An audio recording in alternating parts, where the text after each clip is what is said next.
কিন্তু তাকাইয়া দেখছো তোমার ওই ছেলেটা রাতের বেলা দরওয়াজা জানালা বন্ধ করে সারা রাত মোবাইল চালাইলো। মোবাইলে কবিরা গুনাহ দেখতে দেখতে দেখতে দেখতে চেহারা নষ্ট হয়ে গেছে। এখন চেহারার দিকে তাকাইলে কোনো মায়া লাগে না, কোনো আকর্ষণ নাই, চেহারায় কোনো উজ্জ্বলতা নাই। বলো বাবা, তোমার ছেলে যে মোবাইলে গুনাহ কইরা চেহারা নষ্ট করছে, কোন মেডিসিন দিয়া ভালো করবা? আর আল্লাহকে সামনে হাজির মনে করিয়ে বলিও, মালিক গভীর রাতে কেউ নাই, তুমি আমার মালিক, আমি তোমার সামনে হাজির। আমি তওবার নিয়তে হাত তুলেছি। ও আল্লাহ, আমার আব্বা আম্মা কেউ জানেন আমি কত বড় গুনাহগার। ও আল্লাহ, আমার ভাই বোন আপনজন কেউ জানেন আমি কত বড় গুনাহগার। আজ আমি তোমার কাছে ফেরেশ হতে চাই, পবিত্র হতে চাই, আর গুনাহ করব না। হুজুরেরা বলছে তওবার 2 রাকাত নামাজ আমি পড়ার জন্য রেডি। 2 রাকাত নামাজ পড়িয়া 2 রাকাতে 4টা সেজদা হবে। সেজদার মধ্যে যাইয়া প্রত্যেকটা সেজদায় এমনের নামাজের মতোই 2 রাকাত নামাজ, শুধু সেজদায় গিয়ে একটু ভিন্ন দোয়া। সেজদায় গিয়া প্রত্যেকটা সেজদায় তাসবিহ পড়ার পরে সুবহান রাব্বিয়াল আ'লা 3 বার পড়েন, আর 5 বার পড়েন, 7 বার পড়েন। এগুলোর পরে প্রত্যেকটা সেজদায় 3 বার হৃদয়টারে নরম করিয়া সেজদার হালাতে অন্তরেরে বুঝাইবেন, আমি জমিনে সেজদা করি নাই, আমি রহমানের কদমের উপরে সেজদা করেছি। এই বলিয়া অন্তরকে যত পারেন নত করে দুর্বল করে বলবেন, ইয়া রব্বি গফিরলি, ইয়া রব্বি গফিরলি, ইয়া রব্বি গফিরলি 3 বার, প্রত্যেক সেজদায় 3 বার। অর্থ কি? হে আমার রব, আমারে মাফ করে দাও। আমার আজকে যদি অপরাধের খবর আমার মা বাবা আপনজন কেউ জানে, প্রকাশ্যে কিছু নাও বললেও মনে মনে ঘৃণা করবে, কিন্তু মালিক তুমি কত দয়ার মাওলা, আমার হাজার গুনাহটারে তুমি পর্দা দিয়ে আটকাইয়া রাখছো। আমার খানাও বন্ধ করো নাই, ঘুম বন্ধ করো নাই, সম্মানের চেয়ার থেকে আমারে ধাক্কা দিয়া ফালাইয়া দাও নাই। অন্য নবীর উম্মতেরা গুনাহ করলে ঘুমের মধ্যে চেহারাটা পাল্টাইয়া যাইতো, আমার গুনার কারণে আল্লাহ তুমি বেজার হইয়া চেহারা পাল্টাইয়া দাও নাই। আজ এই 14 গ্রামের মানুষ ঘরে ঘরে ইবাদত করতেছে, অনেকে মসজিদে ইবাদত করতেছে, কিন্তু এখানে আইসা তোমার গোলামরা এখানে বয়ান শুনতেছে, কতই না তুমি ভালোবাসছো আমারে। ও আল্লাহ, সেই অনুযায়ী কিছুই তো তোমারে দিতে পারি নাই। আজ আমি তওবার নিয়তে হাত তুললাম, নামাজের মধ্যে হাজির হয়ে গেলাম। ও আল্লাহ, তুমি আমার জীবনের সব গুনাহ মাফ করে দাও। ও পর্দার আড়ালের আম্মা জানেরা, বোনেরা, আপনারা কত ধন্য নারী, কত ধন্য মা, নবীদের মায়ের মতো মা, সাহাবায়ে কেরামদের মায়ের মতো মা, আলেম হাফেজে কোরআনদের মায়ের মতো মা। এই দুনিয়াতে যত ভালো সন্তান আছে সব আপনাদের অবদানের কারণে। এরে আম্মা জান, আপনাদের দোয়া চোখের পানির কারণে সন্তান দুনিয়াতে ভালো হয়েছে। এসপি সাহেবের ব্যবহার ভালো, ডিসি সাহেবের ব্যবহার ভালো, ওসি সাহেবের ব্যবহার ভালো, এটা তাদের ব্যক্তিগত বাহাদুরি না, সব হলো মায়ের অবদান। ও যুবক, ওই মায়ের দোয়া ছাড়া গাইতে পারবি না রে যুবক। ওই মা বাবার চোখের পানি আর দোয়ার কারণে পরীক্ষায় ভালো নাম্বার পেয়েছো। ওই মা বাবার দোয়া চোখের পানির কারণে আর সম্মানের চেয়ারে বসতেছি। ওই মা বাবার চোখের পানি আর দোয়ার কারণে আজ তোমার এত সম্মান, তোমার বাড়ি, তোমার গাড়ি, তোমার এত সুন্দর সম্মানের চেয়ার। ওই মা বাবারে কষ্ট দিও না রে বাবা। ওই মা বাবার পারলে দোয়া নিও। আজকে বরকতের রাত, এই শাবান মাস, যার মা বেঁচে আছে বাসায় গিয়া মাকে বলিও, মা তোমার ঋণ জীবনে আদায় করতে পারবো না রে মা,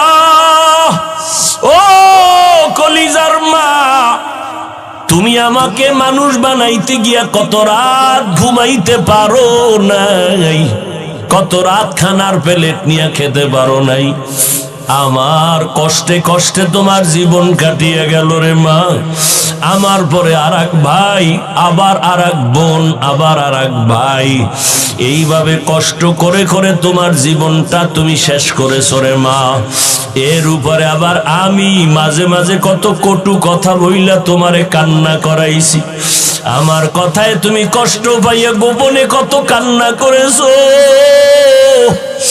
আজকের একটা বরকতের রাত, বরকতের মাস। ও মা, তোমার চোখের পানি আর দোয়া না থাকলে আমি এই সম্মান পাইতাম না রে মা। মাথায় একটু হাত দিয়া দোয়া করিয়া দাও মা। আমি এত মোনাজাত দেই আমার চোখে পানি আসে না। আবার ডানে ভাবে কত বান্দা, কত যুবকের চোখে দেখি পানি। মোনাজাতে আমার চোখে পানি কেন নাই? গুনার কারণে দিলটা পাথর। গুনার কারণে আমার আল্লাহ বুঝি আমার উপরে বেজার। আমার ডানে বামে বান্দার চোখে কত পানি। মনে হয় যেন ঝর্ণার মতো পানিগুলো বের হইতেছে। আর আমি এত নিষ্ঠুর, গুনাহ করতে করতে করতে করতে মনে হয় যেন আমি মাওলার রহমতের দরজা থেকে অনেক দূরে সরিয়ে গেছি। আসলেই চক্ষু দুইটা বন্ধ করে দেখলাম আমার গুনার কারণে দুইটা হাত নাপাক হয়ে গেছে। গুনার কারণে আমার জিহ্বা নাপাক, আমার চোখ নাপাক। আমার গুনার খবর দুনিয়াতে আমার কেউ জানে না। ও আল্লাহ, আজ আমি তোমার দরবারে হাজির হয়ে গেছি। ও যুবক বাবারা, মায়ের কাছে যাই একটু দোয়া নিও, বাবার থেকে দোয়া নাও। মা বাবায় যদি দোয়া করে আর সে আজিমে যাইতে মাঝখানে কোনো পর্দা থাকবে না রে বাবা। যার মা দুনিয়ায় নাই, পারলে একটু কবরের কিনারায় দাঁড়াইও। ওরে তোমার মা যদি থাকতো, তোমার কপাল কতই না ভালো হইতো। আজকে মা বাবারে সাদা কাপড়ে প্যাকেট বানাইয়া কবরে রাখছো রে সন্তান। ওই মা বাবার জন্য কি একটু দিলে তোমার মায়া আসে না রে বাবা? ওই মা বাবা আজকে অনেকে বাসায় গিয়া মা বলিয়া ডাকবে, তোমার কলবে অন্তরে কি একটু ভয় লাগবে না? ওই মা বাবারে কবরে রাইখা জানি না এখানে কারা আছো ইয়াতীম। আমার মায়ার নবীও বড় ইয়াতীম। দুনিয়াতে আইসা একবার আব্বা বলে ডাক দিতে পারেন নাই আমার নবী। 6 বছরে বাহারাইয়া নবী কাঁদেন। 8 বছরে দাদাকেও হারাইয়া নবী কাঁদেন। দাদার পাশে ঘুমায়, এরপরে দাদা 8 বছরে চলে গেল, চাচা আবু তালেবের পাশে নবী ঘুমায়। ঘুমের মধ্যে মাঝে মাঝে কাঁদে, আমার আম্মু কই, আমার আম্মু কই। দুনিয়াতে বাবার আদর পাইলাম না, মায়ের আদর পাইলাম না। ও মায়ার নবীর উম্মতেরা, কেন ভুলিয়া গেছো? ওই মায়ার নবীর জন্য কি মায়া নাই? ওরে ময়দানে বইয়া একটু চোখের পানি ছাড়ো। যদি কান্না না আসে তোমার ডানে বামে দেখো কার চোখে পানি বের হয়ে গেল। হাতটা বাড়াই একটু দোয়া চাও। খোদার কসম, কান্নাওয়ালার দোয়া খালি ফেরত যাবে। ও আল্লাহর বান্দারা, যাদের চোখে পানি, আমিও আপনাদের কাছে দোয়া চাই। এই ময়দানে বোধহয় আমার মতো হতভাগা কেউ নাই, আমার মতো গুনাহগার কেউ নাই। এই চেয়ার চেয়ারে বসিয়া বয়ান করার আমার ইলম নাই, কিছুই নাই রে বাবা। আপনাদের কাছে একটু দোয়া চাই, কান্নাওয়ালা ভাইর একটু দোয়া করিয়েন। আমাদের কপাল বুঝি খারাপ, গুনার কারণে আল্লাহ বুঝি বেজার চোখে পানি নাই। ও দুনিয়ার মানুষ, সমস্ত নবীরা কান্না করে করে কবরে গেলেন, সমস্ত সাহাবায়ে কেরাম কান্না করে করে কবরে গেলেন। ও আল্লাহর গোলাম, ও যুবক, দুনিয়ার ঘরে আগুন লাগলে পানি ছাড়া ঠান্ডা করা যায় না। গুনার কারণে জাহান্নামের আগুনও যদি থাকে, পানি ছাড়া ঠান্ডা হবে না। তবে দুনিয়ার আগুন বৃষ্টির পানিতেও ঠান্ডা করা যায়, নদীর পানি পুকুরের পানি দিয়েও ঠান্ডা করা যায়। আর গুনার কারণে যে জাহান্নামের আগুন, ওই জাহান্নামের আগুন দুনিয়ার কোনো পানিতে ঠান্ডা হবে না। ওই জাহান্নামের আগুন ঠান্ডা করার একমাত্র পানি হলো চোখের পানি। ওরে আল্লাহর বান্দারা, দুইটা চক্ষু বন্ধ করে একটু কান্না করো। কান্না না আসলে কান্নার বাহানা করো, তাতেও সওয়াব। আমার আল্লাহকে মনে মনে বলো, হে আল্লাহ, কান্নাওয়ালা চক্ষু দান করো, কান্নাওয়ালা চক্ষু দান করে দাও। ওরে যার মা বাবা নাই, একবার আলহামদু সূরা কুল হু আল্লাহ 3 বার দরুদ শরীফ পড়িয়া দোয়া করিও। আর যার মা বাবা বেঁচে আছে, দোয়া নিতে ভুল করবা না রে বাবা। ও যুবকেরা, মা বাবার দোয়া নিয়ে আগাও। মাকে যদি বলো, মা আমার মাথায় হাত দিয়ে একটু দোয়া করিয়া দাও, মায়ের কলিজাটা ঠান্ডা হয়ে যাবে। মা তখন চোখের পানি ছেড়ে বলবে, বাবা আয় আয়, আমি তোর উপরে কোনোদিন কোনো কষ্ট রাখি না রে বাবা, আমি কলিজা দিয়া দোয়া করিয়া গেলাম। ও যুবকেরা, ওই মায়ের না জানি কারা কাঁদাইছো, ওই মায়ের না জানি কারা কষ্ট দিছো। পায়ে হাত রেখে বলে গেলাম, ক্ষমা চাইও।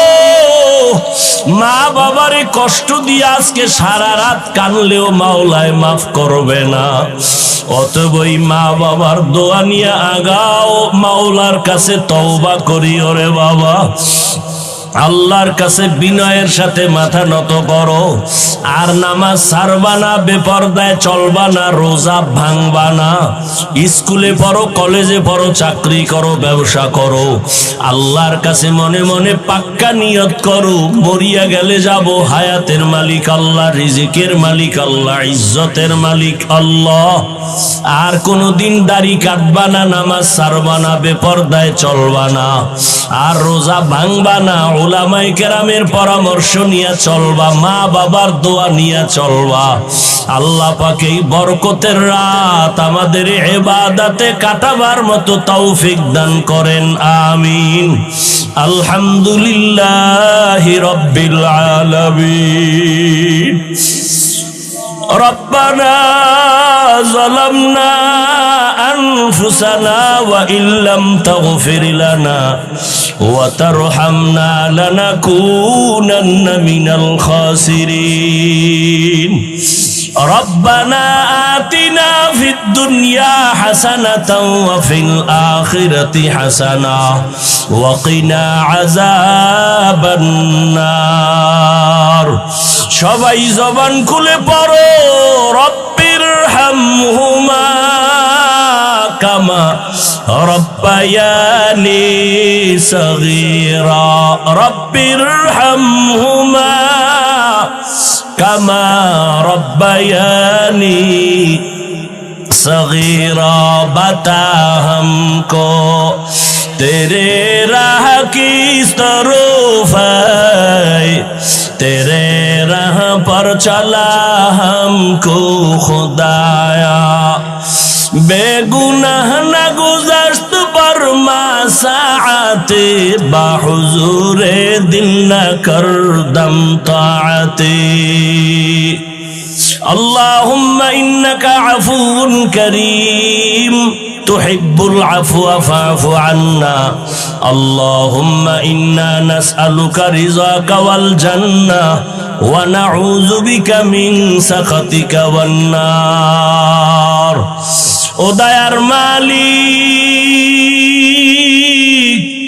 কুদরতের নজর দিয়া তাকাইয়া দেখেন, আজকে আপনার গোলামরা রাস্তায় না ঘুরিয়া কোরআনের বাগানে বসে গেছেন রে আল্লাহ।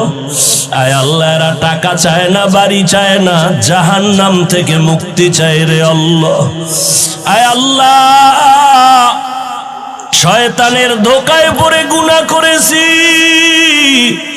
আজ আমরা তওবার নিয়তে হাত তুলেছি, আর গুনাহ করব না রে মালিক। মেহেরবানি করে আমাদের জীবনের সব গুনাহগুলো মাফ করে দেন আল্লাহ। আয় আল্লাহ, মাহফিল কবুল করে নেন। আয় আল্লাহ, মাদ্রাসা কবুল করে নেন। ওস্তাদ ছাত্র খেদমত যারা করে সবাইকে কবুল করে নেন। এলাকার ঘরে ঘরে শান্তি দান করেন। সারা দুনিয়াবাসীকে মাফ করে দেন আল্লাহ। প্রবাসী যারা আছে সবাইকে হেফাজত করেন আল্লাহ। ওই ফিলিস্তিনের জমিনে কান্নার আওয়াজ, আয় আল্লাহ, জালেমদের জুলুম কুদরতের দ্বারা রহমত দিয়া হেফাজত করেন আল্লাহ। ইসরাইলের জালেমদের জুলুম থেকে মুসলমানদের হেফাজত করেন আল্লাহ। বাংলাদেশ শান্তির দেশ বানায় দেন আল্লাহ। আয় আল্লাহ, প্রশাসনিক ভাবে যারা কাজ করে দিনের খাদেম বানায় দেন। আয় আল্লাহ, যারা ব্যবসা করে, চাকরি করে, কামাই রুজিতে বরকত বাড়ায় দেন। আয় আল্লাহ, মা বোনদের আবেদা বানায় দেন, সন্তানগুলো নেককার বানায় দেন। মাদ্রাসা মসজিদ গুলো কবুল করে নেন। অন্যান্য শিক্ষা প্রতিষ্ঠান নবীর আদর্শে কবুল করে নেন। আয় আল্লাহ, প্রত্যেকটা সন্তান আদোওয়ালা বানায় দেন। আমার কলিজার টুকরা প্রত্যেকটা যুবকের দিনের খাদেম বানায় দেন। মোবাইলের গুনাহের থেকে হেফাজত করেন আল্লাহ। মোবাইলের গুনাহের থেকে হেফাজত করেন আল্লাহ। তাহলে লাইলাতুল মুবারাকার দ্বারা উদ্দেশ্য শবে বরাত, লাইলাতুল নিসফি মিন শাবান। এখন কথা হলো, আল্লাহ কয় আমি কোরআন নাজিল করছি মুবারক রাত্রে, তো এটা তো স্পষ্ট কদরের রাত, তাহলে শবে বরাত হবে কেন? এটা তো মেনে নেওয়া যেতে পারে না। লাইলাতুল কদরে কোরআন অবতীর্ণ হয়েছে, এটা তো স্পষ্ট কোরআনের আয়াত, সূরা কদর। তাহলে এখানেও লাইলাতুল মুবারাকা মানে কদরের রাত, তার কোনো ভেজাল নাই। কিন্তু যদি বলা হয় এখানে লাইলাতুল মুবারাকাতুন অর্থ হলো লাইলাতুল বরাত, শবে বরাত, তাহলে প্রশ্ন, কোরআন নাজিল হইল কদরে, এটা বাস্তব, তাহলে বরাতেও নাজিল হইল, তার মানে কি? প্রশ্ন হয় না? বরাতেও নাজিল হইল, তার মানে এখন যারা বলছেন কোরআন নাজিল হইছে মুবারক রাত্র মানে লাইলাতুল বরাতে, তার একটা জবাব দিছেন। কি জবাব?